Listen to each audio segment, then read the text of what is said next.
झाले। भूषण पाटील काँग्रेसचे पराभूत झाले।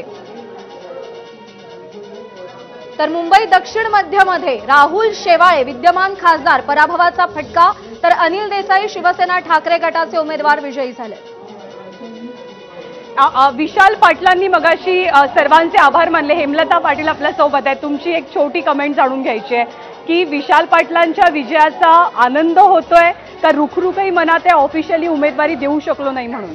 नाही, ते काँग्रेसचेच आहेत आणि त्यांचं घराणं काँग्रेसचं आहे आणि आता सुद्धा निवडणुकीनंतर ते काँग्रेस सोबतच राहणार आहेत। त्यामुळे आमचाच कॅन्डिडेट आहे। जास्त बरं झालं असतं ऑफिशियल उमेदवारी दिली गेली असती तर। प्रयत्न तर केले पण आघाडीमध्ये काही गोष्टी सोडाव्या लागतात, काही गोष्टी मनाप्रमाणे होत नाहीत, पण ते ऍडजस्टमेंट्स असतात, पण ते आमच्या सोबतच आहेत। तर काँग्रेस सोबतच विशाल पाटील हा विश्वास काँग्रेसचे नेते व्यक्त करतात। दरम्यान शरद पवारांचं एक मोठं वक्तव्य, 225 पेक्षा अधिक जागांवर इंडियाला आघाडी असल्याचं समोर आलेलं आहे।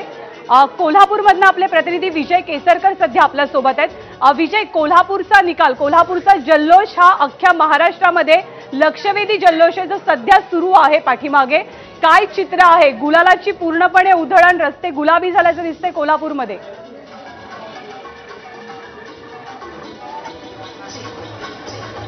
ज्ञानदा अगदी बरोबर आहे। कुठल्याही निवडणुकीमध्ये कोल्हापूरमध्ये जो जल्लोष होतो तो अख्ख्या महाराष्ट्रात कुठेही होत नाही आणि त्याचं चित्र आज या ठिकाणी आपल्याला पाहायला मिळते।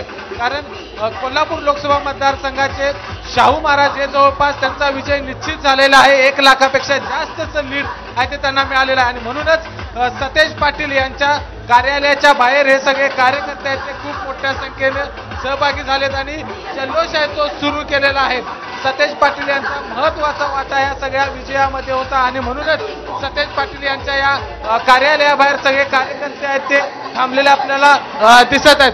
कारण या संपूर्ण लोकसभा निवडणुकीमध्ये सतेज पाटील असतील, मालोजीराजे असतील, संभाजीराजे असतील, त्याचबरोबर काँग्रेसचे जे PN पाटील आहेत त्यांचं नुकतंच काही दिवसांपूर्वी निधन झालं, त्यांची ही खूप महत्वाची या ठिकाणी भूमिका त्यांनी पार पडली आणि या सगळ्यांच्या एकत्रित टीमवर्कचं हे विजय आहे आणि म्हणूनच कुठेतरी मोठा जल्लोष आहे तो या ठिकाणी कोल्हापूरमध्ये पाहायला मिळतोय।